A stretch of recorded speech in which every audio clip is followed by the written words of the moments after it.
Hello friends, இன்னைக்கு நம்ம சேனல்ல என்ன பார்க்க போறோம்னு பார்த்தீங்கன்னா, செப்டம்பர் மாதம் 18ஆம் தேதி இந்த ஆண்டுடைய இரண்டாவது சந்திர கிரகணமானது வரப்போகுதுங்க. இந்த சந்திர கிரகணம் நடக்கக்கூடிய நேரத்தையும் தேதிகளையும் பார்க்க போறோம். இந்த சந்திர கிரகணம் நடக்கக்கூடிய அன்னைக்கு பார்த்தீங்கன்னா, ரிஷபம் ராசி நேர்களுக்கு என்ன பரிகாரம் செய்யணும் செய்யக்கூடாது அப்படிங்கிறத பார்க்கலாம். அது மட்டுமல்லாமல் பார்த்தீங்கன்னா, ரிஷபம் ராசி நேயர்களுக்கு இந்த கிரகணத்தினால என்ன மாதிரியான விளைவுகள் ஏற்படும் அப்படிங்கிறத ஒரு ராசி பலனா இந்த வீடியோல பார்க்கலாம். அதுக்கு முன்னாடி பார்த்தீங்கன்னா, சந்திர கிரகணத்துடைய தேதி நேரம் இது இந்தியால தெரியுமா தெரியாதா அப்படிங்கிறத உங்க ராசிக்கு வாங்க பார்க்கலாம். ஸோ ரிஷபம் ராசி நேயர்கள் இந்த வீடியோவை ஸ்கிப் பண்ணாம முழுமையா பார்த்து பயனடைங்க. ரிஷபம் ராசி நேயர்களுக்கு இந்த வீடியோ ரொம்பவே ஒரு இன்ட்ரெஸ்டிங்கான வீடியோவா இருக்க போகுது. இந்த ஆண்டு மீண்டும் செப்டம்பர் மாதம் சந்திர கிரகணம் நிகழ உள்ளது. இந்த சந்திர கிரகணம் செப்டம்பர் 18ஆம் தேதி நிகழ போகுது. சந்திர கிரகணம் என்பது என்னன்னு பார்த்தீங்கன்னா, கதிரவ ஒளியால் ஏற்படும் புவியின் நிழற்குள் நிலவு கடந்து செல்லும் போது நிகழ்கிறது அப்படின்னு சொல்லலாம். சந்திர கிரகணம் மற்றும் சூரிய கிரகணம் உலகம் முழுவதும் பார்த்தீங்கன்னா எப்போதும் மிகுந்த ஆர்வத்துடன் பார்க்கக்கூடிய ஒரு நிகழ்வாக சொல்லலாங்க. இந்த ஆண்டு 2 சந்திர கிரகணங்கள் நடக்கிறது. அதாவது இந்த சந்திர கிரகணங்களில் ஒன்று ஏற்கனவே மார்ச் 25ஆம் தேதி நிகழ்ந்தது. அதே போலதான் அடுத்ததாக இரண்டாவது சந்திர கிரகணம் செப்டம்பர் 18, 2024 அன்று நிகழ உள்ளது. இது ஒரு பகுதி சந்திர கிரகணமாக இருக்கும் அப்படின்னு சொல்லலாங்க. இது உலகின் பல பகுதிகளில் தெரியும். சந்திர கிரகணம் எப்போது நிகழ்கிறது அப்படின்னு பார்த்தீங்கன்னா, இந்த ஆண்டின் இரண்டாவது சந்திர கிரகணம் செப்டம்பர் 18ஆம் தேதி இந்திய நேரப்படி பார்த்தீங்கன்னா காலை 6:11 மணிக்கு நிகழப்போகுது. அதே போல இந்த சந்திர கிரகணம் காலை 10:17 மணிக்கு முடிவடையும் அப்படின்னு சொல்றாங்க. இந்த கிரகணத்தின் மொத்த கால அளவு எவ்வளோ இருக்கும் அப்படின்னு பார்த்தீங்கன்னா 4 to 6 நிமிடங்கள் மட்டுமே இருக்கும் அப்படின்னு சொல்லலாங்க. இந்த கிரகணம் இந்தியாவில் தெரியுமா தெரியாதா அப்படின்னு பார்த்தீங்கன்னா, இந்த ஆண்டின் இரண்டாவது சந்திர கிரகணம் வட அமெரிக்கா, தென் அமெரிக்கா, ஐரோப்பா மற்றும் ஆப்பிரிக்கா உலகின் இரவு பகுதிகளிலிருந்து சிறப்பாக பார்க்கப்படும் அப்படின்னு சொல்றாங்க. இந்தியாவில் பெரும்பாலான பகுதிகளில் கிரகணம் தெரியாது. ராஜஸ்தான், குஜராத், பஞ்சாப் போன்ற மாநிலங்கள், அதே போல ஜம்மு காஷ்மீர், ஹரியானா இந்த மாதிரி மாநிலங்கள் உட்பட நாட்டின் பிற பகுதிகளில் பெரும் கட்டம் மட்டுமே தெரியும் அப்படின்னு சொல்லப்படுது. இந்த சந்திர கிரகணத்தின் போது ரிஷபம் ராசி நேயர்கள் என்ன மாதிரியான விஷயங்கள் செய்யணும் செய்யக்கூடாது அப்படிங்கிறத தெரிஞ்சுக்கோங்க. முதல்ல இந்த கிரகணத்தன்று என்ன செய்யக்கூடாது அப்படிங்கிறத தெரிந்து கொள்ளலாம். கிரகணத்தின் போது எதிர்மறை ஆற்றல் அதிகரிக்கும். அதனால இந்த நேரத்தில் பகவானை நினைத்து வழிபட்டீங்கன்னா நன்மை ஏற்படும். அதே போல கிரகணத்தின் போது பயணம் செய்வதை கண்டிப்பா தவிர்க்கணும். அடுத்ததாக கிரகணத்தின் போது உணவு சமைக்கவோ, காய்கறியை நறுக்குதல் மற்றும் உரித்தல் போன்ற வேலையை செய்யவே கூடாதுங்க. உணவுகளையும் இந்த மாதிரி நேரத்துல கண்டிப்பா நீங்க சாப்பிடவே கூடாது. குறிப்பாக பார்த்தீங்கன்னா, கர்ப்பிணிகள் எச்சரிக்கையாக இந்த நேரத்துல இருப்பது அவசியம். இந்த நேரத்தில் கத்தி, கத்திரிக்கோள் அல்லது கூர்மையான பொருட்களை பயன்படுத்த கூடாது. கிரகணத்தின் போது ஊசியில் நூல் கோர்ப்பது, தையல் வேலை பார்ப்பது போன்றவை செய்யக்கூடாது. அடுத்ததாக கிரகணத்தின் போது என்ன மாதிரி விஷயங்கள் செய்யணும் அப்படிங்கிறத தெரிஞ்சுக்கோங்க. உணவு மற்றும் தண்ணீரில் தர்ப்பை அல்லது துளசி இலைகளை போட வேண்டும். அதே போல கிரகணத்தின் எதிர்மறை தாக்கம் அதில் ஏற்படாமல் இருக்கும் அப்படின்னு சொல்லலாம். கிரகணத்திற்கு பிறகு இவற்றையெல்லாம் நீங்க சாப்பிடலாம்.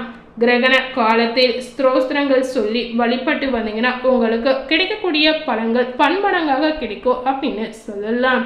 அடுத்ததாக கிரகணத்தின் போது கடவுள் வழிபாட்டில் அதிகபட்ச நேரத்தை செலவிடுவதில் உங்களுக்கு நன்மை ஏற்படும். சந்திர கிரகணம் முடிந்தவுடன் பார்த்தீங்கன்னா வெள்ளை பொருட்களை தானம் செய்யலாங்க. இப்படி செய்வதன் மூலம் உங்களுக்கு இருக்கக்கூடிய அசுப பலன்கள் கண்டிப்பா குறைவதற்கு வாய்ப்பு இருக்கு அப்படின்னு சொல்லப்படுது. ஸோ இந்த சந்திர கிரகணத்துடைய தேதி, நேரம், இந்த நாளில் என்ன மாதிரி விஷயம் செய்யணும் செய்யக்கூடாது அப்படிங்கிறத தெரிந்திருப்பீங்க. இதுக்கப்புறம் ரிஷபம் ராசி நேயர்களுக்கு இந்த சந்திர கிரகணத்துக்கு பிறகு என்ன பலன் கிடைத்திருக்கு அப்படிங்கிறதையும் தெரிஞ்சுக்கோங்க.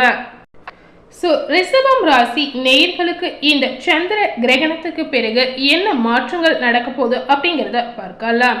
சந்திர கிரகணத்திற்கு பிறகு உங்களுடைய கிரக நிலைகளை ஆராய்ந்து பார்க்கும் பொழுது பார்த்தீங்கன்னா, மாத தொடக்கத்தில் உங்களுடைய ராசிநாதன் சுக்கிரன் சகாயஸ்தானத்தில் சஞ்சரிக்கிறார். விரயஸ்தானத்தில் லாபாதிபதி குரு இருப்பதால் விரயத்திற்கு ஏற்ற வருமானம் உங்களுக்கு கிடைக்கலாம். வீடு மாற்றம், இடமாற்றம், உத்தியோக மாற்றம், இது எல்லாமே இந்த நேரத்தில் உங்களுக்கு நடக்கலாம். இந்த வரக்கூடிய மாற்றங்கள் அனைத்துமே உங்களுக்கு நன்மை தரும் விதமாக அமைய போகுது. ராகு கேது பயிற்சிக்கு பின்னால் இடையூறு சக்திகள் அனைத்துமே அவளலாம்.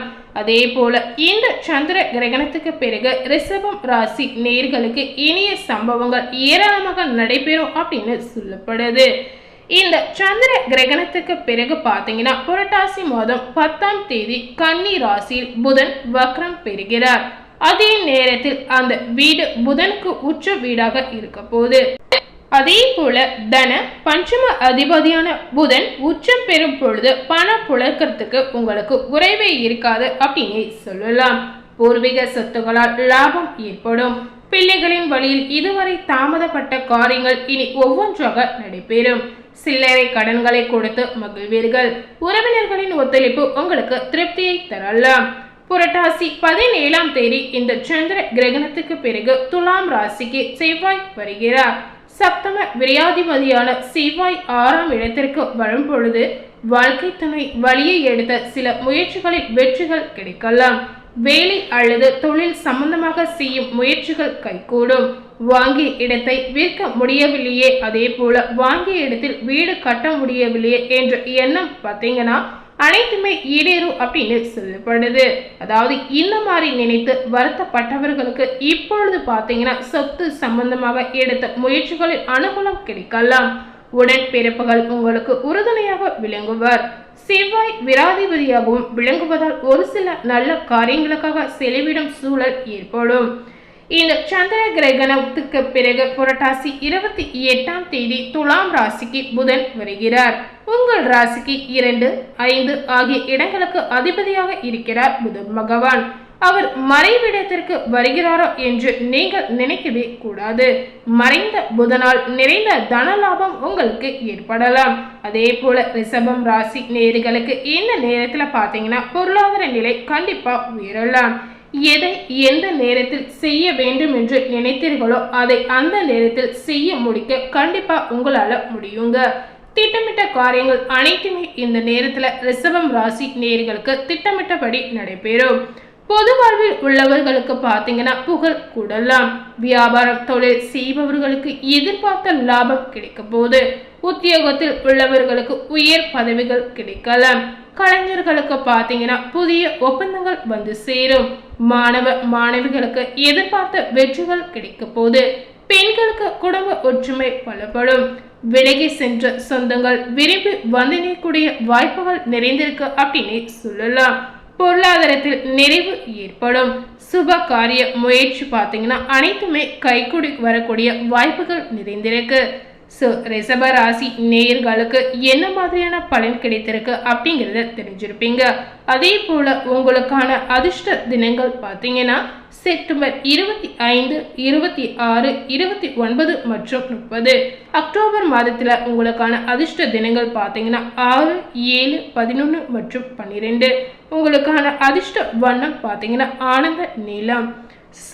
இன்னைக்கு நம்ம சேனல்ல இந்த சந்திர கிரகணத்திற்கு பிறகு ரிஷபம் ராசி நேயர்களுக்கு என்ன மாதிரியான பலன் கிடைத்திருக்கு, அவங்க வாழ்க்கையில என்னென்ன மாற்றங்கள் நிகழ்ந்திருக்கு அப்படின்னு இந்த வீடியோ மூலம் முழுமையா பார்த்து தெரிந்திருப்பீங்க. அதே போல இந்த சந்திர கிரகண அன்னைக்கு என்ன மாதிரி விஷயம் செய்யணும் செய்யக்கூடாது, சந்திர கிரகணத்துடைய தேதி நேரம் என்ன அப்படிங்கிறதையும் இந்த வீடியோல முழுமையா பார்த்து பயன் அடைந்திருப்பீங்க.